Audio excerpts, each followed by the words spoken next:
bem, então vamos começar com o nosso número 1 da série Conversando com o Mago. Temos hoje um assunto que é sempre muito recorrente nas conversas que nós temos lá nas listas da Sociedade Magonauta. Então, nosso primeiro assunto é desencarnados. Desencarnados. Bom, vamos começar explicando o seguinte: o que é um desencarnado? Desencarnado, a princípio, é a condição na qual todos nós estaremos logo depois da morte do corpo físico. É assim, a pessoa morre, tá? Seu corpo físico morre. Então, os corpos constituintes, agregados ao físico, eles se desagregam, cada um vai para o seu destino, tá? Então, temos o que? O espírito, propriamente dito, esse se torna desencarnado, tá? Imediatamente após o desenlace do corpo físico, o espírito, ele é projetado para fora. Mas o primeiro dos corpos sutis que deixa o corpo físico no advento da morte é a alma. A alma não nos pertence, tá? A alma é uma partícula do poder maior, como se fosse a bateria que mantém o corpo vivo, tá? É literalmente o sopro da vida, tá? Que a Bíblia e outros livros livros sagrados falam, né? O sopro da vida. Então nós temos aí o seguinte: a alma, ela volta ao poder maior, o espírito, ele é lançado para fora, ele vai permanecer nessa situação errática por algum tempo. E a seguir tem a larva etérea, muito também referida como larva astral, mas essa nomenclatura está errada, tá? Mas estamos falando aqui do desencarnado, tá? Então, é aquele espírito que recém deixou o corpo físico. Por que aqui nós vamos nos referir a ele como desencarnado e não como espírito? Porque espírito ele vai ser quando ele for para os planos espirituais. Ele não foi ainda, ele acabou de deixar o corpo físico, então ele está numa espécie de terra de ninguém, muito chamada de umbral da literatura esotérica. É um lugar assim meio lusco-fusco, sabe? Um lugar assim que não é nem aqui nem lá. Ele permanece ali até que ele entenda e aceite a situação em que ele está. A realidade espiritual dele agora qual é? É de desencarnado. Tá? Tão logo ele aceite essa situação dele, né, o que foi que aconteceu com ele, e ele resolva seguir caminho, ele é orientado para o auto-julgamento. Porque, como nós já explicamos lá na Sociedade Magonauta, na realidade da morte, o pós-morte, melhor dizendo, não há ali uma entidade ou um ser, ou seja lá o que for, que vai nos julgar em decorrência dos nossos atos ou falta de aqui na Terra, tá?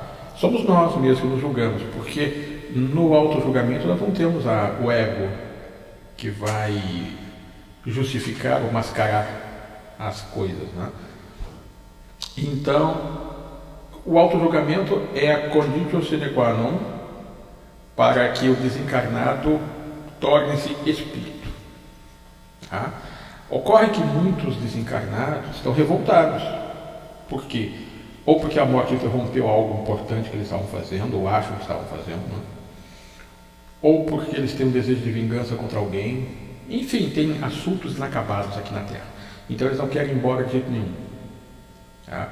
Então ele fica aí como um desencarnado. O que é o desencarnado, gente? O desencarnado é o fantasma, é o espírito, é a alma penada, sabe? É aquela entidade espiritual que insiste em ficar próxima do ser humano e geralmente causando malefícios, mesmo quando o tal do desencarnado é a vovó, é a mamãe, é o papai, é o maninho.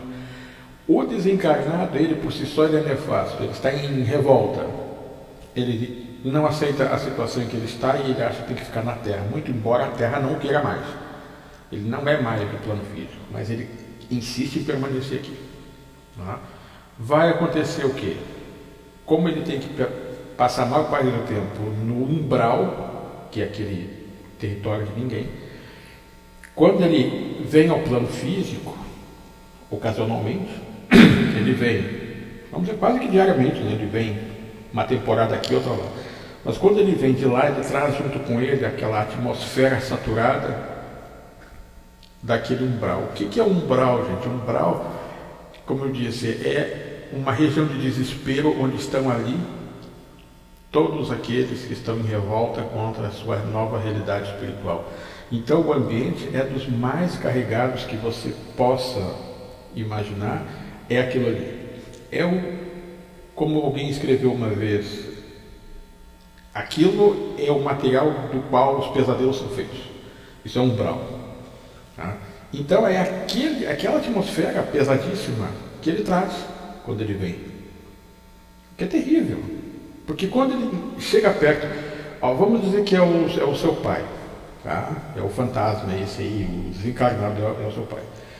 Você acha que por ser o seu pai, ele não vai fazer mal a você, e pode ser até que não tenha essa intenção, ele quer proteger você, ele quer tentar ajudar, mas ele não pode mais. Mas a presença dele traz aquela atmosfera negativa. Quando ele encosta em você, aquilo passa para você, tá? Então você vai até desenvolver algumas doenças, que a sua atmosfera áurica, digamos assim, ela fica altamente carregada de energia de baixa vibração em função da presença do desencarnado. Uma das primeiras coisas que a gente observa no lugar onde tem desencarnados se manifestando é o estado de apatia das pessoas que estão sendo assediadas ali. Às vezes até a pessoa que nem está sendo assediada, mas por convívio, né? Um processo, vamos dizer assim, semelhante à osmose, porque você está perto de alguém que está sendo assediado, você acaba sendo drenado também. Tudo por causa de um desencarnado. Tá? Veja bem, né? Nesse caso, o exemplo que eu dei, não é o desencarnado que está drenando a primeira pessoa. É aquela pessoa que está sendo drenada pelo desencarnado que vai acabar drenando de você a sua energia para suprir a dela que está sendo desperdiçada em função dessas energias de baixa vibração. Tá? Isso, inclusive, se reflete no corpo físico de maneira que abre espaço para que o seu sistema imunológico entre em colapso, e isso abre as portas para doenças oportunistas. Tá? É muito complicado isso. O desencarnado é uma coisa nefasta. Tá? Não importa quem é, gente, pode ser quem for da família. Normalmente nem dá para identificar muito, né? A não sei que ele se manifeste visivelmente algumas vezes, porque às vezes há desencarnados que conseguem se fazer visíveis, mas muitas vezes não. Você sabe que ele está ali ou porque tem um clarividente que vê, ou então você sente aquela presença. Mas você vê-lo, a não ser que você seja um clarividente, você não vai vê-lo, tá? A não ser que ele queira ser visto. Tá? Mas geralmente eles não fazem isso porque eles despendem muita energia ele conseguir se fazer visível. Mas o fato de que ele está ali naquele ambiente, para você é péssimo. Então, uma das maneiras que tem para, digamos, inibir a ação de desencarnados é a aspersão de água benta com arruda pelas paredes da casa.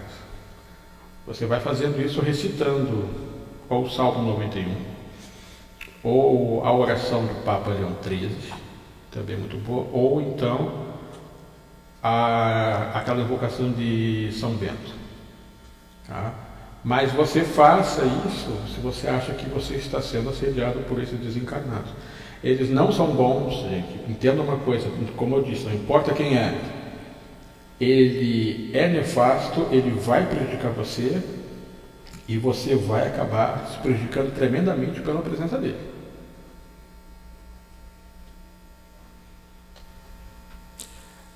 Aqui fazemos o intervalo da parte 1 para a parte 2. Tá ok, pessoal? Vamos para a parte 2 no vídeo seguinte, que é a continuação desse.